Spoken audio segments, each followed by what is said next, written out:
tunaendelea kuwajibika. Nafikiri Mkwajuni sio mwanzo. Mara nyingi tunajitokeza kuwachangia watu ambao hawana uwezo wa haraka ili waweze kupokea matibabu. Kwa hiyo kwa swala hili limefika hatua ya mbali, na inawezekana miongoni mwetu huyo mtu hatumfahamu. Hata mimi ujumbe ulipofika imekuwa kwangu ulikuwa ni shida, maana mtu simfahamu ni nani.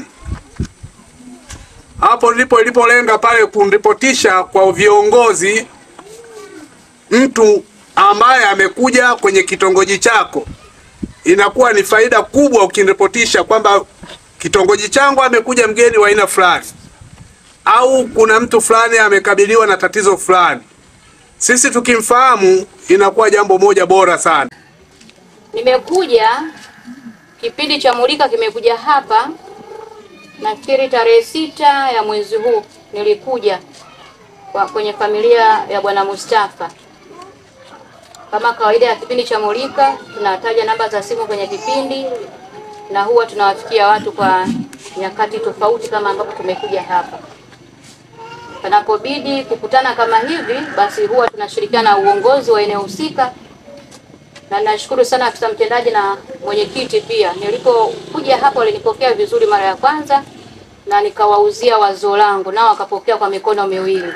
Kwa hiyo nawashukuru sana. Kwa hiyo nafikiri hata ile ambalo tunalidhamiria tutakuja kufanikiwa kwa asilimia kubwa.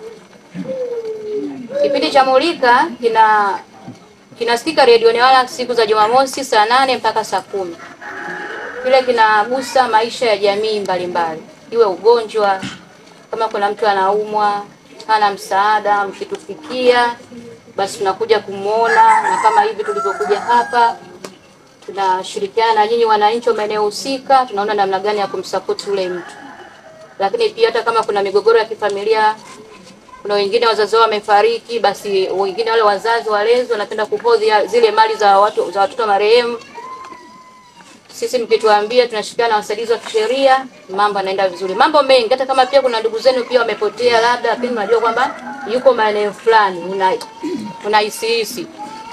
Tunajitahidi, tunafuatilia, anapatikana.